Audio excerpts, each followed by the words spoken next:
If you're new here, I don't do hype. I don't do clickbait predictions. What I do is investigate. I pull apart the machinery behind price moves that everyone else calls random or just volatility. If that sounds like something you need, subscribe now and turn on notifications.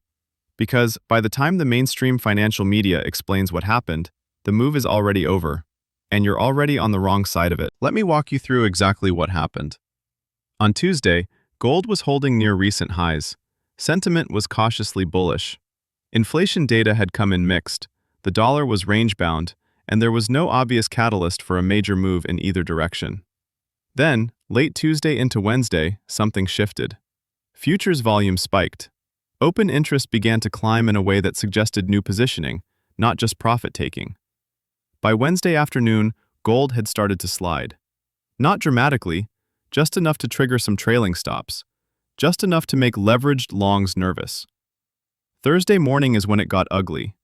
Gold dropped through a key technical level, the kind of level that algorithms are programmed to defend or attack. Once that level broke, the selling accelerated. Margin calls started hitting. Leveraged positions that had been built up over weeks began unwinding in hours.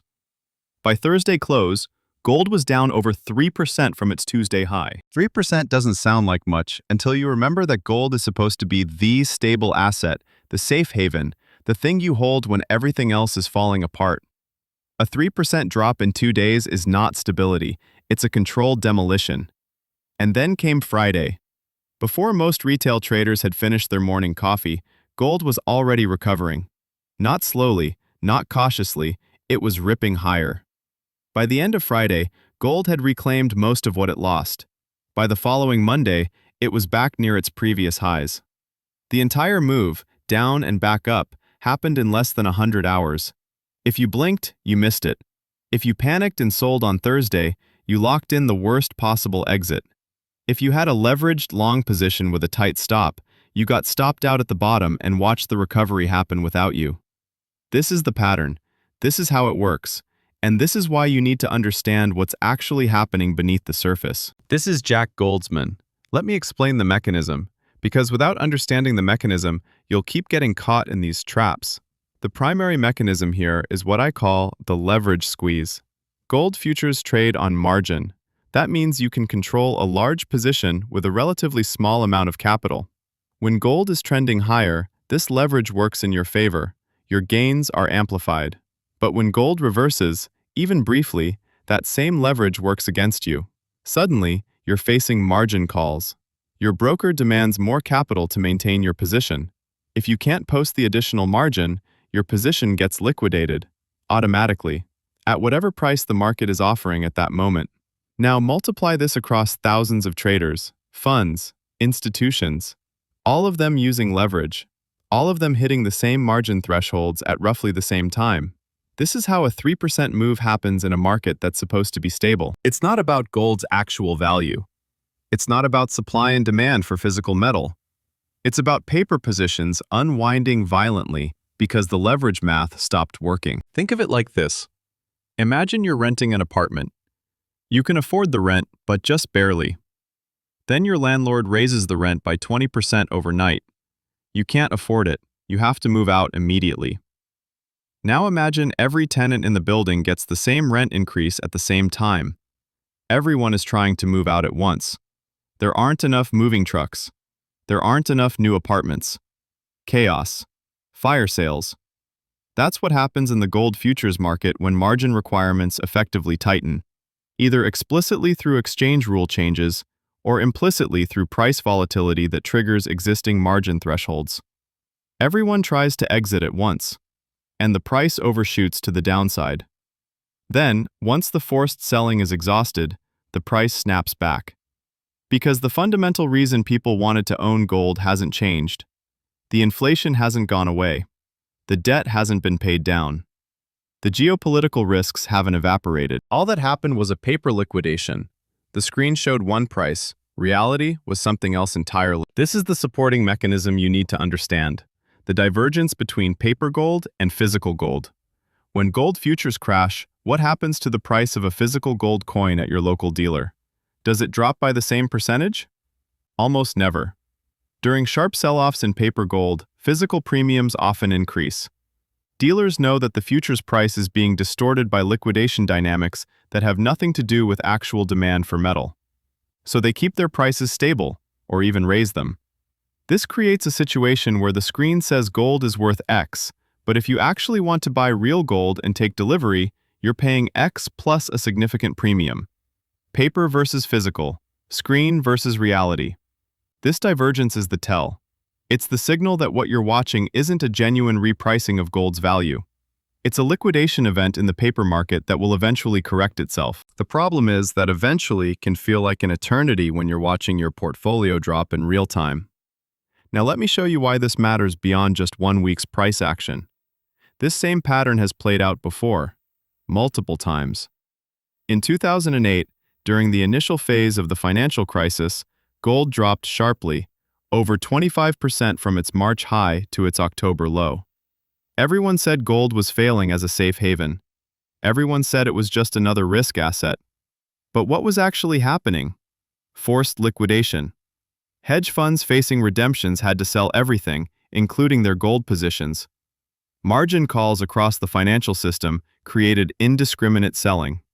And then, once the forced selling exhausted itself, gold began one of the greatest bull runs in modern history.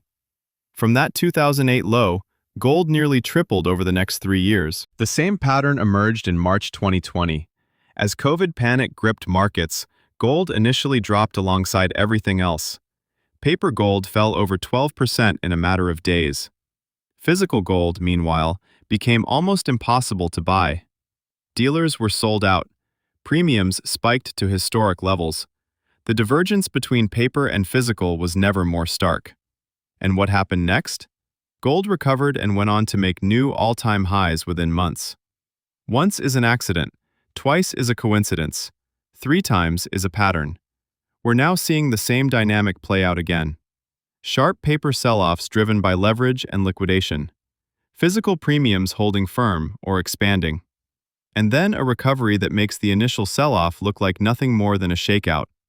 A trap designed to separate weak hands from their positions before the next move higher. I want to be clear about something. I'm not claiming there's a secret cabal manipulating gold prices in some smoke-filled room. I'm not accusing any specific institution or individual of market manipulation. What I am saying is that the structure of the gold market, with its heavy reliance on leverage, its separation between paper and physical, its algorithmic trading and margin-based liquidation cascades, creates predictable patterns. And those patterns benefit certain types of market participants. Participants with deep pockets who can weather volatility. Participants who can buy when others are being forced to sell. Participants who understand that a 3% drop in paper gold means nothing if the fundamental case for owning gold hasn't changed. You don't fight this hard against something that doesn't matter. If gold were just a barbarous relic with no monetary significance, why would its price be subject to such violent and recurring interventions, whether deliberate or structural? Why would central banks around the world be buying physical gold at record rates? Why would countries be repatriating their gold reserves from foreign vaults? The actions tell a different story than the narrative. I know some of you are scared right now. You watched your gold position drop and you felt that knot in your stomach. You wondered if you made a mistake. You wondered if you should sell before it gets worse.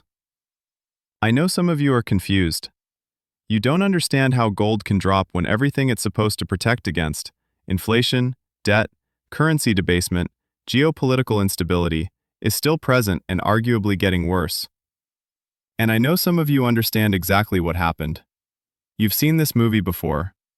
You know that paper volatility is not the same as fundamental change.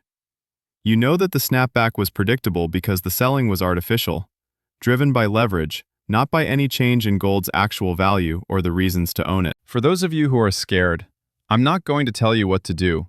This is not financial advice. What I will tell you is to examine your own situation. Are you holding paper gold, ETFs, futures, leveraged products? Or are you holding physical metal? Because these are fundamentally different risk profiles. Paper gold exposes you to the liquidation dynamics I just described.